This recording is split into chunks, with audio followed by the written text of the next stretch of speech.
Bon, la semaine est finie.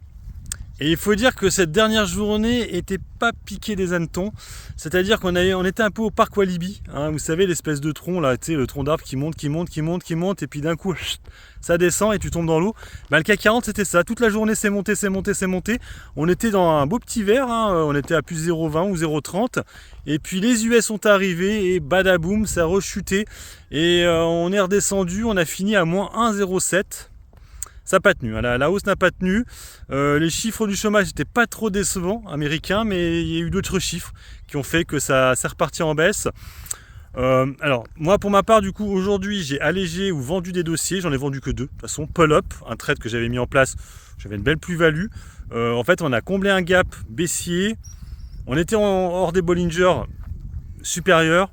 Je me suis dit, prends ta plus-value, j'avais gagné à peu près 16%.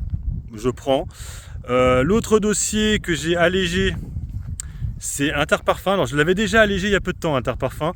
Là j'ai de nouveau allégé. Alors je vous explique pourquoi. Parce qu'en fait, on a un espèce de concurrent espagnol qui a été introduit en bourse il y a très peu de temps qui s'appelle Puig. Ouais, bref. Vous savez, c'est un vendeur de parfums qui vend Paco Rabanne, Nina Ricci, des parfums assez connus quand même, et qui s'est introduit en bourse en mai. Donc c'est sur le marché espagnol. Elle a donné des résultats qui sont un peu comme tous les vendeurs, un peu comme Coty et compagnie, qui ont été décevants.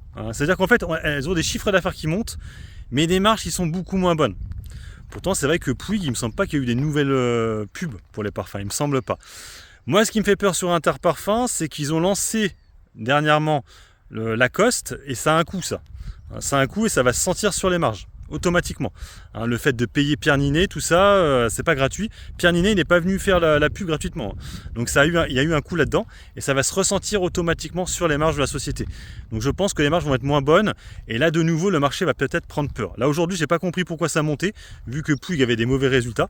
Mais bon, j'ai dit, bon, profitons-en, ça monte, on va pas se prendre la tête. Donc du coup, j'ai allégé de nouveau, mais vu que je peux me tromper, j'ai juste allégé. J'ai pas tout vendu, il m'en reste 10. Ça veut dire que ça me fait une action d'ici un an. Ça me fait 450 €. Et pourquoi je fais ça? C'est simple, parce qu'en fait, j'ai un PRU à 43, que je trouve quand même assez haut. Et que j'avais quand même, au début, 30 actions, j'avais 1200 €, 1300. Sachant qu'en plus, j'ai repris du LVMH hier.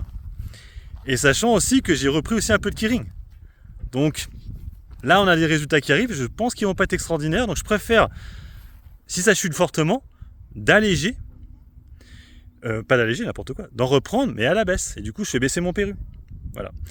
Donc, on verra ça la semaine prochaine. Les résultats, c'est la semaine prochaine, c'est mardi. On aura aussi les résultats de Holot. Pour l'instant, je n'ai pas vendu Holot, je suis en moins-value dessus. Ça prend pas, Holot. Ça a vraiment du mal. C'est un dossier un peu compliqué. Je joue juste la baisse. Pas la baisse, je joue juste les achats des dirigeants.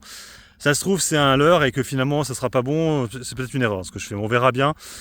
Pour l'instant, c'est le seul autre trade qui me reste. Ce pull-up, je l'ai vendu, comme je vous l'ai dit. Donc on verra la semaine prochaine. De toute façon, on n'attend plus grand chose. Là, les États-Unis, là, le Broadcom a donné des mauvais résultats, qui n'a pas plu au marché, ça a rechuté de nouveau.